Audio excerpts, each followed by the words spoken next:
Inilah kisah Safinah dengan seekor singa di hutan. Safinah adalah seorang sahabat Nabi Muhammad. Namun itu bukan nama aslinya. Nama aslinya adalah Qais.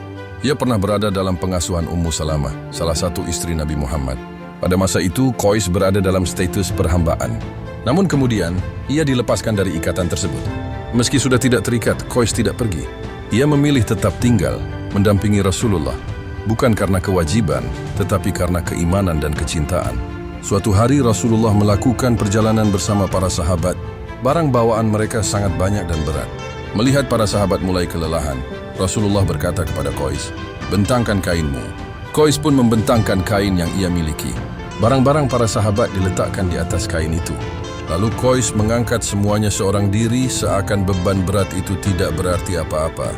Rasulullah tersenyum dan bersabda, "Bawalah engkau adalah Safinah." Sejak saat itu, Qais dikenal dengan nama Safinah, yang berarti kapal.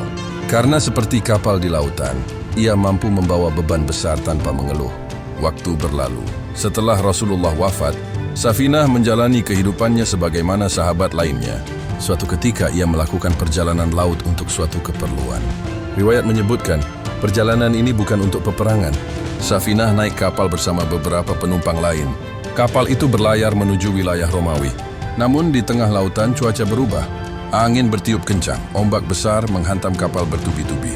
Kapal kehilangan kendali, rusak dan akhirnya terdampar. Dalam kekacauan itu Safinah selamat. Namun ia terpisah dari rombongan. Ia terlempar ke daratan asing, tanpa bekal, tanpa teman, dan tanpa mengetahui di mana ia berada. Ketika ia bangkit dan menenangkan diri, yang ia lihat hanyalah wilayah sunyi dan liar. Tidak ada pemukiman, tidak ada jalan. Safinah pun berjalan seorang diri, berharap menemukan jalan keluar. Namun semakin ia melangkah, wilayah itu justru semakin lebat. Hingga akhirnya, di tengah kesunyian itu muncul seekor singa besar di hadapannya. Safinah tidak lari, tidak berteriak. Ia berdiri dengan tenang, lalu berkata, "Aku adalah pelayan Rasulullah." Singa itu berhenti, tidak menyerang, tidak mengaum, justru berbalik berjalan perlahan, seakan meminta Safinah mengikutinya. Safinah mengikuti singa tersebut hingga akhirnya ia keluar dari wilayah berbahaya dan menemukan jalan keselamatan. Setelah itu, singa tersebut pergi begitu saja tanpa menyakiti Safinah sedikit pun. Demikianlah kisah Safinah. Bukan karena keberanian semata, melainkan karena keberkahan kedekatannya dengan Rasulullah. Allah menjaga dan menolongnya dengan cara yang tidak pernah disangka.